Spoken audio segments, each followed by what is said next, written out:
नमोस्तु गुरुदेव। आचार्य गुरुवर विद्यासागर जी महाराज के आशीर्वाद से संचालित प्रशासनिक प्रशिक्षण संस्थान के हम सभी पूर्व प्रशिक्षार्थी हैं और पूरे परिवार के साथ हम आपके चरणों में बारंबार नमोस्तु कहते हैं। नमोस्तु गुरुदेव। पहला प्रश्न गुरुदेव ये है कि हम सभी ने अभी कई मौके पर आपस में चर्चा की और जबलपुर तथा अन्य जिलों के प्रवास के दौरान यह बात मेरे संज्ञान में आई है कि हमारे समाज के मंदिरों की बहुत सारी संपत्तियां जो कि ट्रस्टों के रूप में हैं, या तो वो उनके रिकॉर्ड्स अपडेट नहीं हैं, ट्रस्ट के बायलॉज अपडेट नहीं हैं, ट्रस्टियों के नाम अपडेट नहीं हैं और मंदिरों में वो शामिल नहीं हैं। ऐसा भी देखने में आया है कि लीज बनी हुई है पर उनका नवीनीकरण नहीं हुआ है।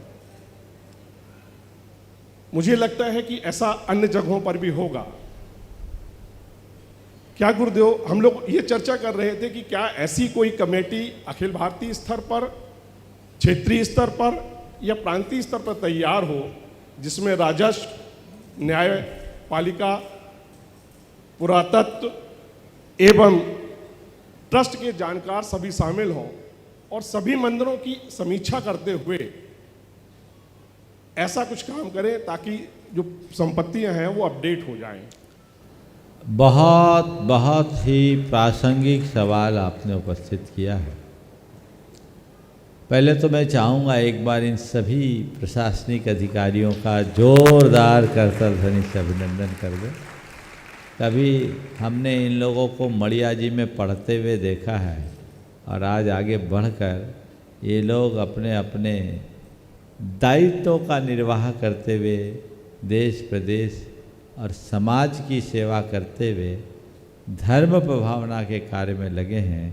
मैं समझता हूँ गुरुदेव के सपने को साकार करने का यही सबसे बड़ा प्रमाण है।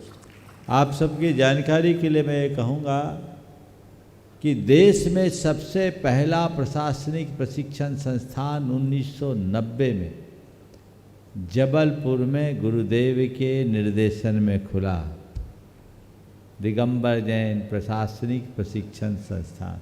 आज तो बहुत सारे खुल गए। ये क्रांत दृष्टा परम पूज्य गुरुदेव की दूरदर्शी सोच की अभिव्यक्ति थी और तब से अब तक वो निरंतर संचालित है। और अब तो बहुत अच्छी बात है, जियो और जीटो जैसी संस्थाएं भी आगे आकर इस क्षेत्र में काम कर रही है और प्रशासनिक क्षेत्र में हमारे समाज के लोगों का प्रतिनिधित्व भी बढ़ रहा है। ये स्वागत योग्य कदम है और हमें इस दिशा में और तत्परता दिखानी चाहिए। आपने जो सवाल किया ये बहुत गंभीर है। मैं पूरी समाज से ये कहना चाहूँगा कि संपत्ति आने वाले दिनों में बहुत मूल्यवान होगी, क्योंकि सब चीज़ें बढ़ सकती हैं। संपत्ति है जिसे केवल घटना है, बढ़ना नहीं। इसलिए हमारे जितने भी मंदिर हैं, ट्रस्ट हैं, धार्मिक सामाजिक आयतन और संस्थान हैं, उनकी परिसंपत्तियों को पूरी तरह सुरक्षित रखने का प्रयत्न करना चाहिए। मैंने इस मंच से पहले भी अनेक बार इस बात की चर्चा की है। वर्तमान के जितने नए मंदिर हैं उनके दस्तावेज तो फिर भी सुलभ दिखते हैं, पुराने मंदिरों के दस्तावेज देखने को नहीं मिलते।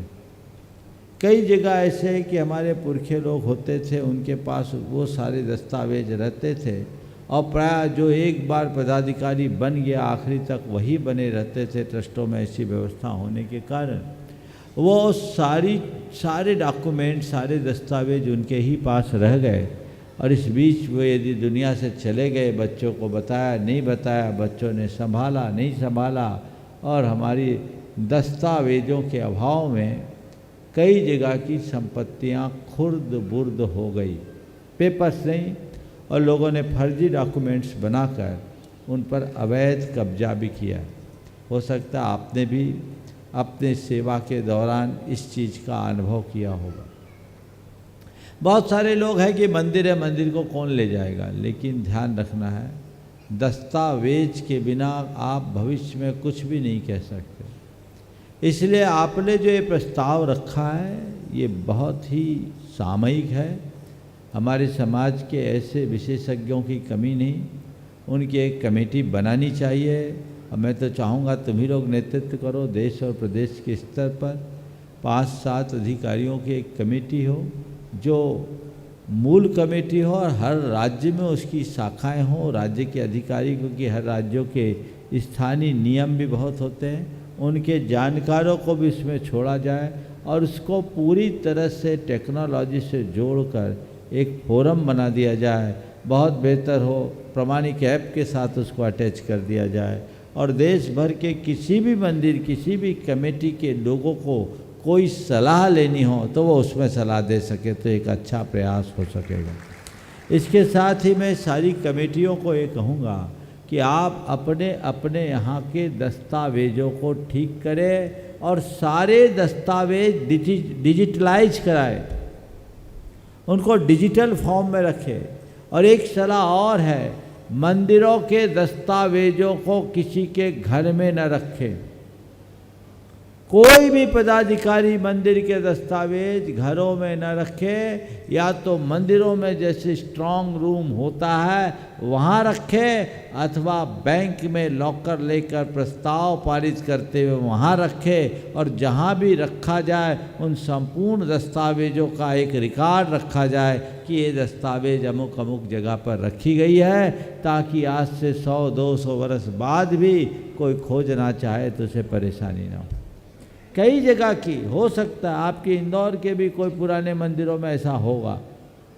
आज आपके सामने कोई बोलने वाला नहीं है, हो सकता है मंदिर के लिए कोई ना बोले, पर मंदिरों के साथ जो और आनुषांगिक भवन आदि संपत्तियां हैं उनके ऊपर कभी भी किसी की कुदृष्टि जम सकती है। इसलिए ये और कानूनी जटिलता का भी परिणाम आ सकता है। अभी वक्फ बोर्ड वाला तो चक्कर सबके सामने है ही। वक्फ की संपत्तियों को कारण हमने सुना है कई जगह के मंदिरों की संपत्तियां भी आ रही, तो कल क्या निर्णय हो जाए और कल क्या परिस्थितियां उत्पन्न हो जाए इसका कोई ठिकाना नहीं। इसलिए इन सब बातों पर बहुत गंभीरता के साथ, जिम्मेदारी के साथ पहल करनी चाहिए और लोगों को तत्परता से आगे आना चाहिए। आप किसी भी ट्रस्ट, किसी भी कमेटी के प्रमुख हो तो आपकी सबसे पहली जिम्मेदारी है कि उसकी सारी संपत्ति को सुरक्षित रखें, और ये तभी संभव होगा जब आप उसके सारे डॉक्यूमेंट्स सुरक्षित रखें।